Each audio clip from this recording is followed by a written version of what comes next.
I think for this story in particular, with the suffragette uprising prompt, my first thought was like, okay, so suffragette, I think of that as being an unmarried woman. And so she's Mm-hmm. gonna like meet a man and they're gonna tame each other in these different ways.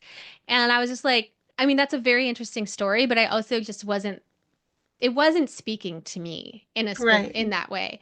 And then when I was like, okay, but what if this is a couple who are happy together, but she shifts how she's orienting to the world, and then he Mm-hmm. has to react to that, Right. which I think whenever I'm writing a story, I also have questions that I'm hoping it will help me explore, not really get clear answers on because these are like, They're how existential. yeah, they're existential questions.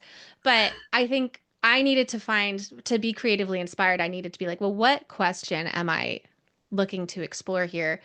And it was, what happens when you are privileged in a certain way, but you see that there are terrible things going on and you feel connected Mm-hmm. to it. How connected do you need to feel before you participate?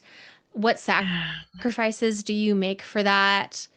And then also, as I started working with it, I was like, this marriage is actually a really good metaphor for how when you're in an entrenched society that has specific dynamics and it's changing.